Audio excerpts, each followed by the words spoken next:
बिस्मिल्लाहिर्रहमानिर्रहीम, अस्सलाम वालेकुम। Welcome to news tonight with Namra Abbasi. इस वक्त ईरान, अमेरिका और इजराइल की मुश्तरका जंग जारी है, जिसने पूरे खित्ते को, पूरी दुनिया को इस वक्त मज़ीद कशीदगी की तरफ धकेल दिया। जो आज की जो ताज़ा तरीन पेशरफ्त है या रिपोर्ट्स हैं, उसके मुताबिक गुज़िश्ता चंद दिनों के दौरान जो हमले या जो जवाबी कार्रवाइयाँ इस वक्त ईरान की तरफ आ रही हैं, उसमें या उसकी शिद्दत में नुमाया इजाफा होता हुआ हम देख रहे हैं। जो बयानात हैं उसमें भी शिद्दत नज़र आती है। अगर बिलफर्ज किसी एक शख्सियत की तरफ से ये बयान आ जाता है कि हम मुज़ाकरात की तरफ जा सकते हैं, तो साथ ही उसकी तरदीद भी ज़रूर आती है और ये क्लैरिफाई कर दिया जाता है कि कोई भी मुज़ाकरात नहीं हो सकते। मिसाल के तौर पे ईरान ने IRGC ने भी वाज़ेह किया कि अब कोई भी मुज़ाकरात नहीं हो सकते। और साथ ही एक बयान एक रिप्रेजेंटेटिव की तरफ से ये भी आया कि मुज़ाकरात सिर्फ उस सूरत में होंगे जब एक तो सीज़ फायर होता है, साथ ही ये वादा भी किया जाए कि ये वापस ईरान के ऊपर हमला कभी नहीं होगा और ये रिपीट नहीं होगा। उस बुनियाद पर जाके हम मुज़ाकरात के बारे में सोच सकते हैं। तो ये इस वक्त मुख्तलिफ तरह के बयानात के साथ साथ कन्फ्यूजन जो है वो भी अपनी जगह पे बरकरार है। बहरहाल ये जो कार्रवाई है उसकी शिद्दत में नुमाया इजाफा हुआ, जिसके बाइस ना सिर्फ ईरान और इजराइल बल्कि पूरा मशरिक़ वस्ता जो है वो शदीद कशीदगी और जो अनसर्टनिटी है वो भी विद एवरी पासिंग मोमेंट बढ़ती जा रही है। हालिया इत्तलात के मुताबिक जो अमरीका और इजराइल की मुश्तरका फ़िज़ाई कार्रवाइयाँ, उसमें ईरान के मुख्तलिफ फ़ौजी मराकज़ हो गए, उसके अलावा मीज़ाइल तनसीबात और सिक्योरिटी दारों से मुतालिक अहदाफ को निशाना बनाया गया। और ईरानी ज़राए अबलाग का कहना है कि इन हमलों में जो अहम अस्करी तनसीबात हैं उनको नुकसान पहुँचा है, जबकि मुतादिद फ़ौजी अहलकार भी हलाक होने की इत्तलात वो बता रहे हैं। दूसरी तरफ अगर देखा जाए तो अमेरिका और इजरायली हुकाम वो ये दावा कर रहे हैं कि ये हमले ईरान के मिसाइल प्रोग्राम और खित्ते में उसकी जो अस्करी असर व रसूख है उसको महदूद करने के लिए गया। और हमें पता है कि ये वो नैरेटिव है जिसके साथ इस जंग का आगाज़ किया गया। वो अलग बात है कि वो नैरेटिव या वो वजूहात बार बार बदलती हुई हमें नजर आ रही हैं। कभी अगर वो मिसाइल प्रोग्राम या न्यूक्लियर प्रोग्राम है तो साथ ही रजीम चेंज की भी बात आती है। तो ये मुख्तलिफ वजूहात इस वक्त अमरीका और इसराइल की तरफ से आज भी बताई गई। इन हमलों के बाद फिर ईरान ने भी सख्त रद्दअमल देते हुए इसराइली अहदाफ और खित्ते में मौजूद जो अमरीका के अड्डे ख़ास तौर पे गल्फ़ कंट्रीज़ में उनका निशाना बनाने का सिलसिला भी जारी रखा है। उसमें मुख्तलिफ ममालिक आज भी, जैसे बहरीन वगैरह ने यह कहा कि हमने बहुत से मिसाइल्स को जो है वो इंटरसेप्ट किया। उसकी वीडियोज़ भी मुख्तलिफ ममालिक की तरफ से जारी की जा रही हैं। ईरानी हुकाम का ये कहना है कि मुल्क की खुद मुख्तारी पर होने वाली किसी भी जारियत का भरपूर जवाब दिया जाएगा। इस पर IRGC ने मुतादिद बयानात में कहा कि अगर हमले जारी रहे तो जंग का दायरा कार हम मज़ीद वसी कर सकते हैं। यानी कि इसे हम ये अस्यूम कर सकते हैं कि ईरान अभी भी खड़ा है डट के और ये इरादा आइंदा के लिए भी जाहिर करता है कि हम झुकने वाले नहीं हैं और ये जंग अगर आगे बढ़ती है तो हम इसके लिए तैयार हैं। तो इस दौरान इसराइल में भी हाई अलर्ट नाफिज कर दिया गया। इसराइली अफवाज का कहना है कि ईरान की जानिब से दागे गए कई मिसाइल्स वो फ़िज़ा में हम तबाह कर चुके हैं, जबकि कुछ मिसाइल्स के बाइस मुख्तलिफ इलाकों में धमाके और नुकसानात की कुछ हल्की फुल्की इतलात ये इसराइली मीडिया रिपोर्ट कर रहा है।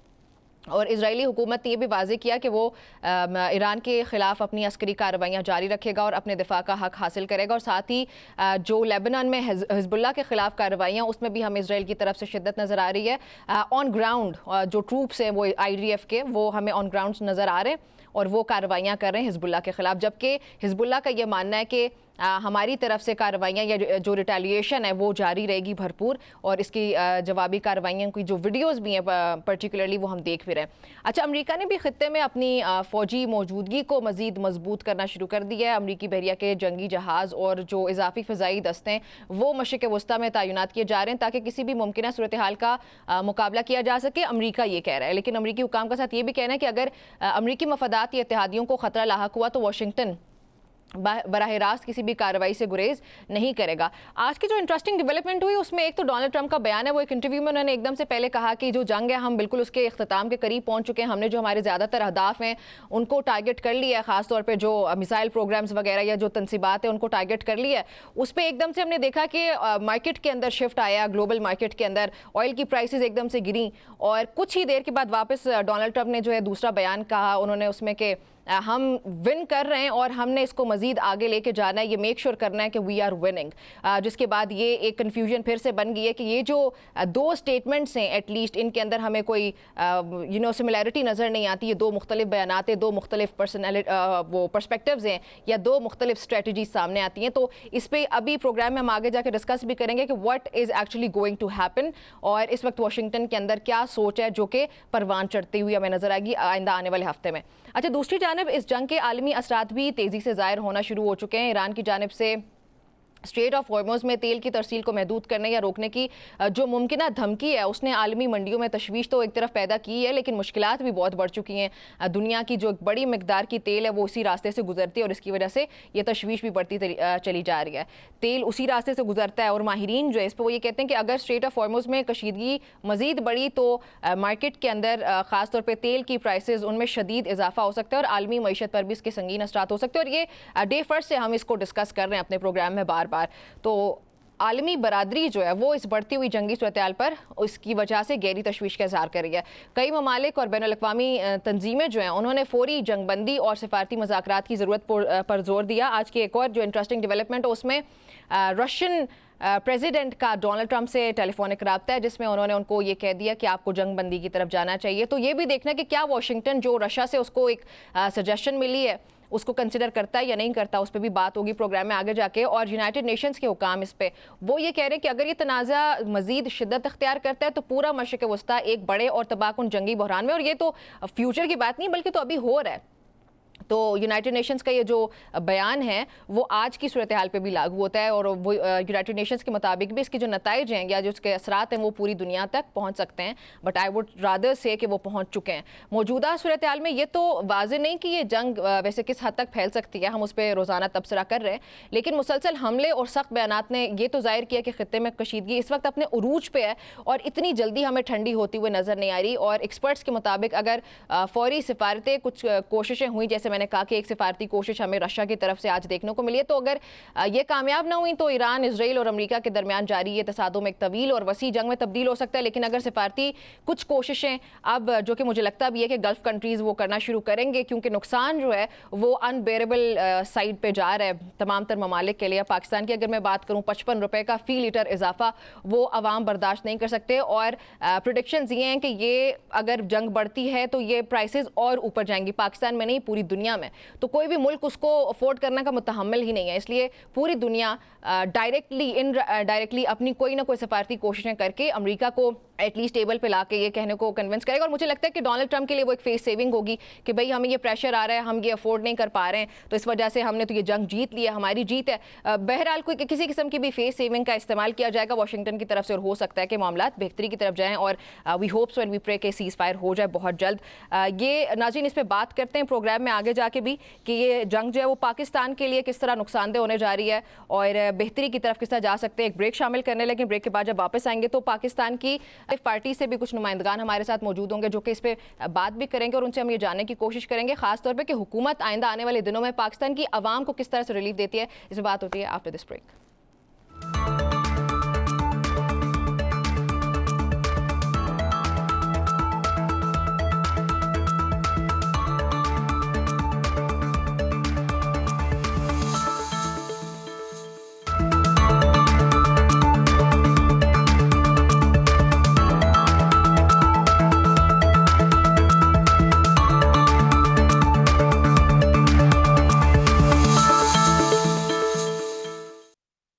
जी welcome back to news tonight with Namra Abbasi. इस वक्त जहाँ पे पूरी दुनिया के हालात बुरे हैं वहाँ पे पाकिस्तान के हालात भी खास तौर पे मईशत के हालात कमज़ोर हमें नज़र आते हैं।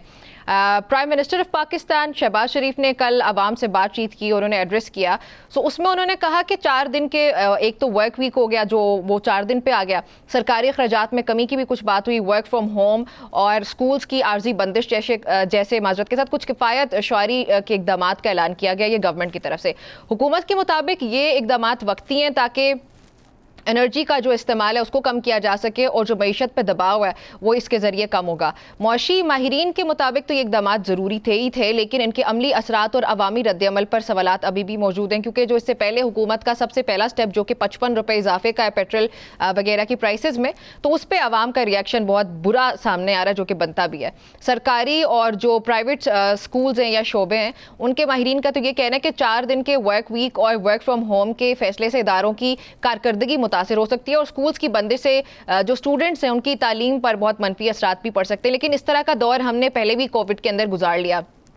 और अवाम में जो महंगाई है और रोज़मर्रा अखराजात के हवाले से खदशात भी बढ़ रहे हैं और कई हल्के ये सवाल कर रहे हैं कि आया ये इकदाम वाकई मौशी दबाव कम करने के लिए काफ़ी होंगे या मज़ीद हुकूमत को इकदाम करने पड़ेंगे। तो हुकूमत ने किफ़ायत शुआरी के इकदाम के लिए अपोजिशन और मौशी माहिरीन से मुशावरत करने का दावा भी किया, लेकिन अवाम इसके अमली नफाज और शफाफियत के बारे में तशवीश रखते हैं अभी भी।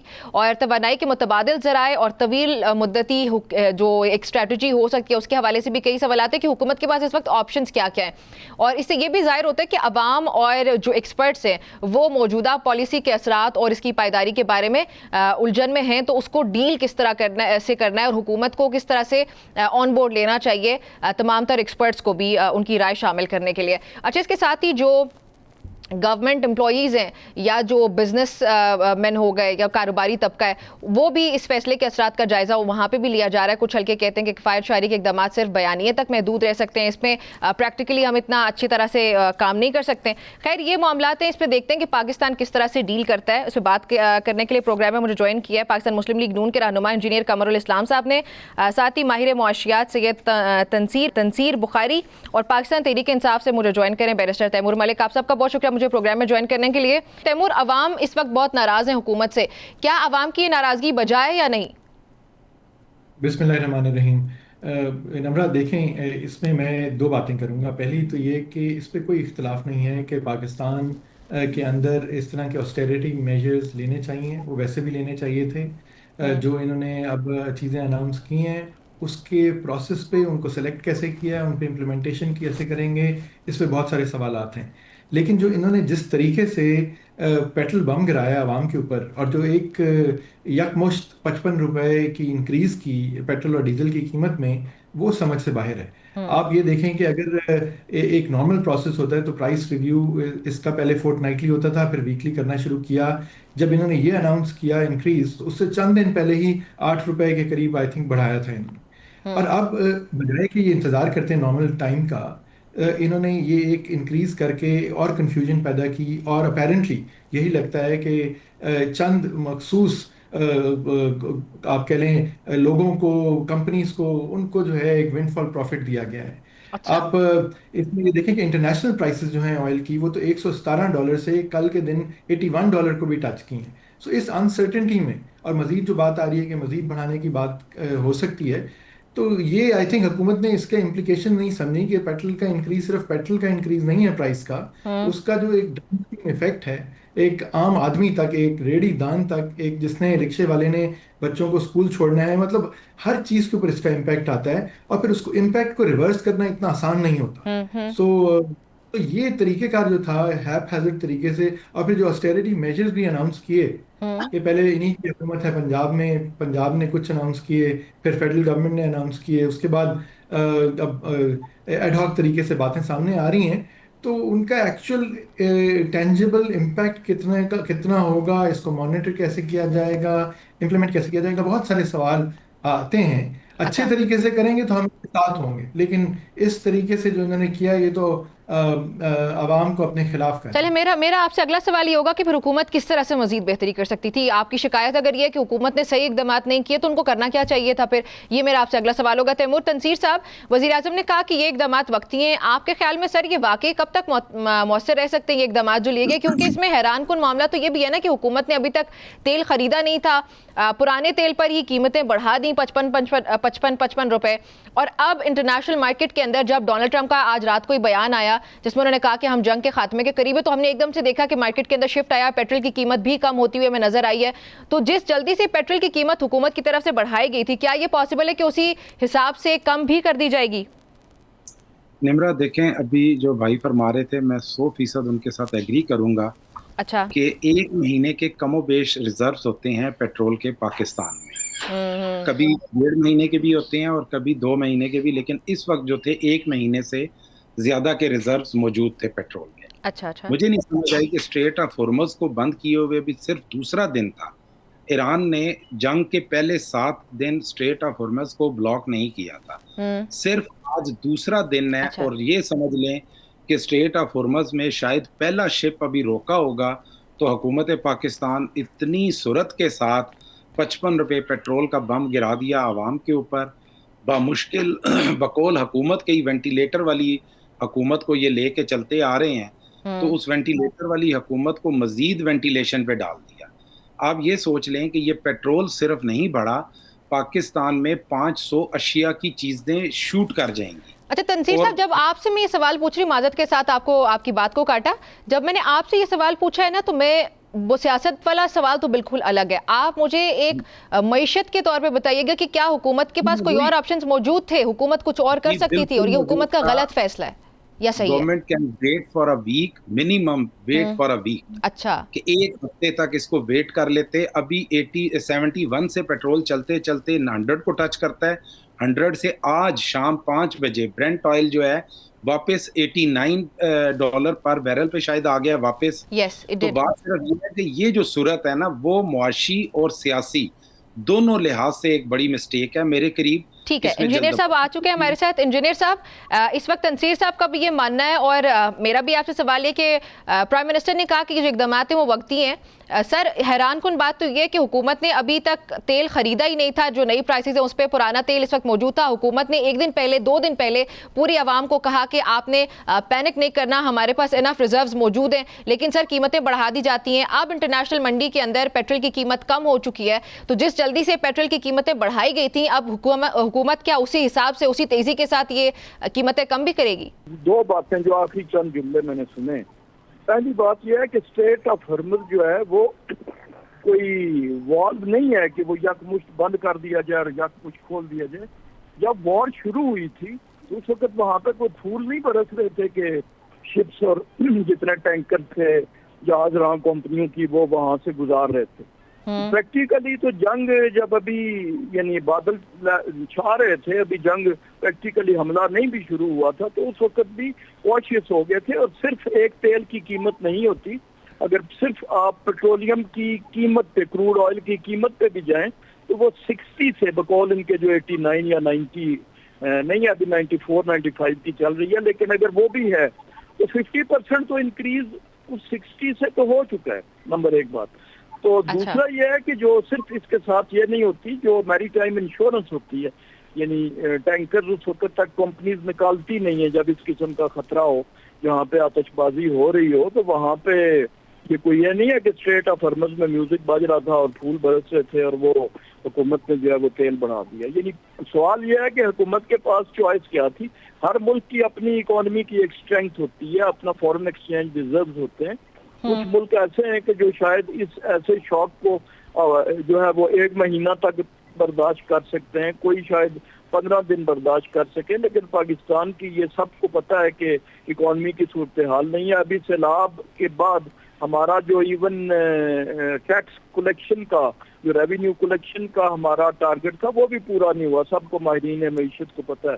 तो हुकूमत के पास और कोई ऐसी चॉइस नहीं थी। जहाँ तक इस बात का ताल्लुक है कि चूंकि परचेज पुरानी थी, तो ये जो लॉ है, जो रूल्स है, उसके तहत हर पेट्रोलियम कंपनी जो है वो 22 दिन का रिजर्व रखने की पाबंद है। यानी ये लिखा पड़ा कानून है। और उस चीज की भी पाबंद है कि जिस दिन हुकूमत कीमतें कम करती है या बढ़ाती है, तो उसी दिन और उसी लम्हे से वो कीमतें इंट्रोड्यूस हो जाती हैं। ये दोनों कंपनीज के साथ एग्रीमेंट का हिस्सा होते हैं। और ये वर्ल्ड ओवर है फिनोमेना। जब कोई चीज की कीमत बढ़ती है तो ये नहीं होता कि पुरानी चूंकि सप्लाई है तो आप कुछ दिन जो है वो उसको उसी पे चलाया जाए। चले, हमारे साथ बैरिस्टर साहब भी मौजूद है, वो भी कानून को बहुत बेहतर अंदाज में अंडरस्टैंड। मुझे एक जुमला कहने दें कि अक्टूबर में जब प्राइसेस कम हुई थी 7 रुपए शायद लीटर, तो जब 12 बजे रात को अनाउंस हुआ था तो किसी पेट्रोल पंप वाले के पास ये दलील नहीं थी कि जी चूंकि मैंने तो अपना स्टोर जो है पिछली कीमत पे खरीदा हुआ है तो पहले मैं उसको बेचूंगा और फिर मैं अगले 3 दिन के बाद इस कीमत को कम करूंगा। अच्छा, चलें, बैरिस्टर साहब हमारे साथ मौजूद है। तैमूर, ये बताएं कि एक तो जो इंजीनियर साहब का पॉइंट है और बल्कि मुख्तलिफ पॉइंट्स उन्होंने रेज किया, आप उस पर अगर रिस्पॉन्ड करना चाहें तो आप उस पर भी रिस्पॉन्ड करें। और दूसरा जो मेरा आपसे सवाल ये था कि आप कह रहे हैं कि हुकूमत की जो मेजर्स लिए गए हैं वो इनफ नहीं है या फिर उनसे बेहतर जो है हुकूमत परफॉर्म कर सकती थी, तो वो भी बताइएगा कि हुकूमत के पास मजीद क्या ऑप्शन थे, किस तरह इससे बेहतर हुकूमत परफॉर्म कर सकती थी इस सिचुएशन में जहां पे पूरी दुनिया के अंदर वॉर है। जी, मैं पहले इस बात पे थोड़ी सी रोशनी डालूंगा। जो इन्होंने इंजीनियर साहब अच्छी बातें, माकूल बातें करते हैं, लेकिन इन्होंने ये जो कहा कि 7 रुपए की पहले प्राइस डिक्रीज हुई, फिर 8 रुपए इंक्रीज हुई। देखिए, normal ordinary course of business में ये इंक्रीज और डिक्रीज का सिलसिला चलता रहता है और मार्केट को भी पता होता है कि अगले 2 हफ्ते के ये अंदर मजीद फ्लक्चुएशंस क्या होना आएंगे। है। फ्लक्चुएशंस आ रही हैं because they are following the global market trends as well.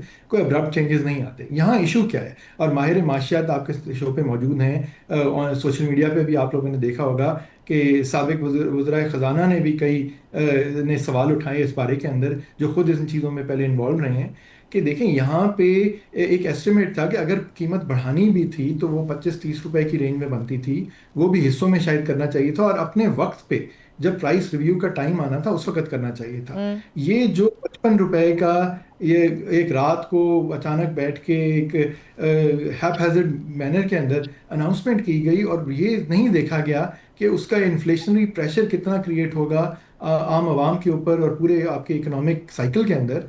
तो ये हेस्ट में मेक्स वेस्ट वाली बात है यहाँ पे। सो एक एक तो चीज़ ये है, तो मैं इसकी हमें इंक्रीज या डिक्रीज करने से इख्तलाफ नहीं है, या कानून क्या कहता है, लेकिन कानून ये नहीं कहता कि आप कल सुबह उठ के फिर 100 रुपए बढ़ा दें। तो इस तरह तो फिर there is no end to it, there has to be accountability कि ये क्यों ऐसे हुआ और किस तरह किया गया। दूसरा, मैं एक और टीवी चैनल पे इंजीनियर साहब की पार्टी से एक एमपीए के साथ था और उन्होंने कहा कि जी देखें किसी एक पंप वाले ने अपनी कीमतें नहीं बढ़ाई क्योंकि उसके पास पुराना स्टॉक मौजूद था, तो वो देता था, बाकियों को भी रमज़ान में ख्याल रखना चाहिए था। तो मैंने यही कहा कि देखें हम यही तो बात कर रहे हैं कि आपने इनको नॉर्मल ऑर्डिनरी कोर्स में जो इंक्रीज बनता था या नहीं बनता था, इतनी दफ़ा हफ्ते के अंदर, ये तो आजकल प्राइस ऊपर नीचे जा रही है कि जो आपने विंडफॉल प्रॉफिट दिए है उसका कोई हिसाब ही नहीं है। पेट्रोल पंप्स ने पेट्रोल देना बंद कर दिया, कईयों ने 10 लीटर 2000 का देना शुरू कर दिया अनाउंसमेंट से पहले ही, इन एंटिसिपेशन। सो ये इशू है। और जो इंपोर्ट करते हैं वो पेट्रोल पंप तो नहीं इंपोर्ट करते, वो तो ऑयल मार्केटिंग कंपनीज ने इंपोर्ट करना है या पीएसओ ने करना है। तो वो एक साइकिल है। खैर, ये बातें इस पे होगी। क्या हुकूमत क्या कर सकती है? देखें, हुकूमत बहुत कुछ कर सकती है। हुकूमत जो है वो सिर्फ ये नहीं, हमें वज़रा की अगर 2 महीने की तनख्वाह मिल जाएगी, वो टोटल कितनी बनती होगी, उससे कितना फ़र्क पड़ेगा। वो एक ये सिंबॉलिक जेस्चर तो ज़रूर हो सकते हैं, बट उनका इम्पैक्ट नज़र आना चाहिए। हुकूमत के पास ही पाकिस्तान की, वो कहते हैं कि शायद 1,00,000-1.5 लाख के करीब गाड़ियाँ हैं सूबों को मिला के। सो आप अंदाज़ा लगाएं कि कितने अरबों का तेल जो है सिर्फ हुकूमत यूज़ करती है। उसमें से ये कितनी गाड़ियां जो हैं ये अभी इस्तेमाल से बाहर लेके आ रहे हैं इस प्रोसेस के अंदर। ये उनका कितना का फ्यूल लिमिट कर रहे हैं। आज जुडिशरी ने ये किया है कि उन्होंने कहा है कि जी जजेस जो हैं वो अपने 50% अच्छा, उस पर तो प्राइम मिनिस्टर ने भी कहा है ना, तैमूर के पार्लियामेंटेरियंस की जो सैलरी है उस पर कट लगाया गया है। देखिए, वो तो सिंबॉलिक है ना। मैं ये कह रहा हूँ कि पार्लियामेंटेरियंस का या कैबिनेट, वो कितने लोग हैं टोटल, उनका सब्सटेंटिव इफेक्ट कितना पड़ेगा। ये तो आपको जो ओवरऑल आपका तंजीमी ढांचा है सरकार का, जो इतना वसी है, हुजम है उसका, वसी है, उसके हिसाब से आपको मेजर्स लेने पड़ेंगे। लेकिन साथ ये भी सोचना पड़ेगा कि आपने ऑनलाइन एजुकेशन की बात कर दी। आपने पिछले 3-3.5 साल में कोविड के बाद, कोविड हमारी हुकूमत ने बड़ी अच्छी तरह संभाला, पूरी दुनिया उसकी तारीफ करती है। उसके बाद आपने आके ऑनलाइन एजुकेशन के लिए मजीद क्या स्टेप्स उठाए? पिछले इतने साल से, तो 4 साल से आपकी हुकूमत ही चल रही है। सो अब जो आपने सबको कह दिया है कि जी आपने ऑनलाइन एजुकेशन करनी है तो कर लें, और खुदा ना खास्ता अगर ये जंग जो है खित्ते के अंदर चलती रहती है तो कैसे ऑनलाइन एजुकेशन होगी? मेरे आपके बच्चे तो शायद पढ़ लेंगे कंप्यूटर्स के ऊपर। आपके सरकारी स्कूलों में जो लाखों लोग मौजूद हैं, बच्चे मौजूद हैं, टीसीएफ जैसे इदारों के अंदर जो लाखों बच्चे तालीम हासिल करते हैं, मियारी तालीम उनके कैंपसेस के ऊपर, वो कहाँ से रिमोट एजुकेशन का एक्सेस लेंगे? ठीक है। अच्छा तंसीर साहब, ठीक हो गया। अच्छा तंसीर साहब, आपकी बात से भी ये अंदाजा हुआ था कि आप ये कह रहे हैं कि हुकूमत के जो हुकूमत की तरफ से स्टेप्स लिए गए they are not enough. So what do you suggest, what could be done by the government जो इससे बेहतर होता जो अभी किया गया है? देखिए निम्रा, जो इम्पैक्ट आता है ना, लफ्ज पेट्रोल का बढ़ना घटना, 20 से 21% कीमत बढ़ाई गई है पेट्रोल की। अच्छा। जो मौजूदा कीमत एक वक्त से स्टेबल चल रही थी, यकदम उसे 20-22% बढ़ाया गया। उसका इम्पैक्ट क्या आना है? ट्रांसपोर्ट कॉस्ट, आपकी प्रोडक्शन कॉस्ट, आपकी रिटेल हाउस की कॉस्ट। यानी जिस दिन पेट्रोल की अनाउंसमेंट हुई है, नेक्स्ट डे हमने तमाम न्यूज़ चैनल पे ये देखा, रेलवे जो कि सरकारी अदारा है उसने भी 10% किराया बढ़ा दिया। आपकी ट्रांसपोर्ट, जो लोकल ट्रांसपोर्ट है, जो रमज़ान के महीने में लोगों ने अपने घरों में जाना है, जो 1000 रुपये किराया दे के जा रहा था वो 1400 रुपये दे के जा रहा है। तो इम्पैक्ट तो आ गया ये आपकी मासेस के ऊपर, आपकी पब्लिक के ऊपर। अब दूसरा इसका इम्पैक्ट है इंडस्ट्रियल इम्पैक्ट। अब अच्छा। आप ये देखें कि आपकी जो प्रोडक्शन है वो सारी की सारी रिलाई करती है पेट्रोलियम सेक्टर से कि मूवमेंट ऑफ गुड्स के साथ, और आपके कारखानों में भी पेट्रोल, डीजल, मट्टी का तेल, ये तमाम चीज़ें इस्तेमाल होती हैं, तो चीज़ें बना के मार्केट में लाई जाती हैं। अगर 20 से 21% पेट्रोलियम का जंप आया है, तो आप क्या समझती हैं कि आपकी बाकी प्रोडक्शन कॉस्ट कम से कम 20% तो तयशुदा है। बाकी हमारे चेक एंड बैलेंस का निज़ाम तो बहुत कमज़ोर है। कुछ हद तक पंजाब ठीक है। हुकूमत इस पे काम कर रही है, वो एप्रिशिएट करना चाहिए। अच्छा। फेडरल गवर्नमेंट की तरफ से मुझे वो नज़र नहीं आता कि चले वो इम्प्लीमेंटेशन फिर हो। पूछते हैं कि फेडरल गवर्नमेंट क्या करती है। तैमूर, जो अभी तंसीर साहब ने बात की है और ये जो ईरान की ऑफर भी है कि जो मुल्क अमरीकी सफारत खाने को अपने मुल्क में बंद करेगा उसको ईरान अनइंटरप्टेड ऑयल सप्लाई के स्ट्रेट ऑफ हॉर्मुज में उसको गुजरने से कोई रुकावट नहीं होगी। Would Pakistan work on it? देखें, पाकिस्तान को तो अपना मफाद देखना है। इंटरनेशनल रिलेशंस के अंदर कोई दोस्तियां नहीं होती हैं, अपने नेशनल इंटरेस्ट होते हैं। तो पाकिस्तान का national interest obviously is to ensure कि पाकिस्तान में बिला तातुल जो है वो तेल की सप्लाई चलती रहे, और हमारी स्ट्रेट ऑफ हॉर्मुज के थ्रू ही काफ़ी हद तक आती है इन्हीं ब्रदर मुसलमान मुल्कों के साथ की तरफ से। सो बिल्कुल हमें उसके ऊपर काम करना चाहिए, लेकिन ये नहीं है कि हमें कोई सफारत खाना बंद कर देना चाहिए। पाकिस्तान के बारे में ये नहीं कहा। पाकिस्तान के बारे में जो हमने सोशल मीडिया पे देखा है उसमें आया है कि उन्होंने कहा है कि जी रशिया, चाइना और पाकिस्तान के लिए रुकावट नहीं है तेल की। पाकिस्तान आई थिंक डिप्लोमेटिकली, और क्योंकि हमारा एक बॉर्डर भी है ईरान के साथ, पाकिस्तान की एक डिफरेंट डायनेमिक है, एक डिफरेंट रिलेशनशिप है। पाकिस्तान के लिए यकीनन एक मुश्किल डिसीजन है अगर सिविलियन टेरिटरीज के ऊपर गल्फ के अंदर अटैक्स होते हैं। अभी तक तो ये कहा जा रहा है कि बेसिस पे अटैक हो रहे हैं, किसी रेजिडेंशियल सिविलियन कम्युनिटीज़ के ऊपर नहीं हो रहे या सिविलियन इंफ्रास्ट्रक्चर पे नहीं किए जा रहे। तो वो होते हैं तो पाकिस्तान यकीनन एक मुश्किल पोजीशन में है, क्योंकि दोनों तरफ फिर मुसलमान ममालिक हैं और ये अच्छा। देखना है। चले। जो ईरान के साथ ज्यादतियां हुई हैं, ईरान में जो बच्चियों के स्कूल के ऊपर हमला हुआ जिसमें शहादतें हुई, जो बाकी सब हुई, उसकी तो पूरी तरह मजम्मत करते हैं। और वो मजम्मत हम बतौर इंडिविजुअल, बतौर नेशन, आपने देखा कितने एहतजाज हुए, वो तो ठीक है। अमेरिका और इजराइल अच्छा तैमूर, वो इंजीनियर साहब भी हमारे साथ ही मौजूद हैं। इंजीनियर साहब, मुझे ये बताएं कि इस वक्त ईरान की तरफ से ये ऑफर किया गया है कि जो भी मुल्क अमरीकी सफारत खाने या उनके सफीरों को फारिग करेगा या जिस तरह से भी उसको डील किया जाएगा, सफारत खाने अगर बंद करता है कोई मुल्क तो हम उसको स्ट्रेट ऑफ हॉर्मुज से गुजरने में कोई रुकावट नहीं होगी, ऑयल सप्लाई अनइंटरप्टेड उस मुल्क के लिए होगी। तो सर पाकिस्तान इन लाइंस के अलॉन्ग कुछ थिंक कर सकता है? स्टेट ऑफ हॉर्मुज कोई वॉल्व नहीं है कि ईरान बैठे बैठे कोई रिमोट कंट्रोल से उसे खोल देगा। वो हालत जंग में है। ईरान के खुद कई दर्जन जहाज जो हैं वो डूब चुके हैं, उन पे गोलाबारी हुई है। और जब जंग की हालत होती है तो उस वक्त जो खुसूसन जो जितने जहाज राउंड कंपनीज हैं वो ये रिस्क नहीं लेते। इस वक्त मैरीटाइम इंश्योरेंस जो है वो 2000% बढ़ चुकी है मार्केट में, और इसके बावजूद इंश्योरेंस कंपनीज भी नहीं ले रही इस टाइम पे, और ना जहाज निकल रहे हैं। तो ये ऑफर ईरान की जो है, इसे एक रेटरिक तो समझा जा सकता है, लेकिन ये कोई ऐसी संजीदा ऑफर नहीं है कि कोई मुल्क इतना बड़ा कदम उठाए कि किसी से सफारती ताल्लुकात डिस्कनेक्ट करे या उन्हें भेजे और ईरान सिर्फ गुजरने की इजाजत दे। यानी आप देखें ना, इसको हकायक की रोशनी में देखें। दुनिया में कहीं पे भी स्ट्रेटेजिकली स्टेटमेंट को देखा जाएगा, एक पूरा खित्ता जंग में है। जो खुश्की के इलाके हैं, समुंदर को तो छोड़ें, अबनाए हुर्मुज को तो छोड़ें आप, जो खुश्की के इलाके हैं, जितने गल्फ कंट्रीज हैं, कतर में सायरन बज रहे हैं, दुबई अबू धाबी में बज रहे हैं, पूरा इलाका अनसेफ है। तो इस तजवीज़ को किसी तौर भी कोई संजीदा मुल्क, कोई भी मुल्क संजीदगी से नहीं ले सकता। शायद भारत या कोई और मुल्क भी ना ले सके। तो पाकिस्तान तो बिल्कुल ये आउट ऑफ क्वेश्चन ये बात है। मेरा ख्याल है ये कोई काबिल जिक्र बात नहीं है उनकी। चले ठीक है। तंसीर साहब, आपने ये सवाल पूछा था इंजीनियर साहब से, वो कह रहे हैं कि ये काबिल जिक्र बात नहीं हो सकती है। अगर आप इस पे कमेंट करना चाहते हैं तो यू कुड।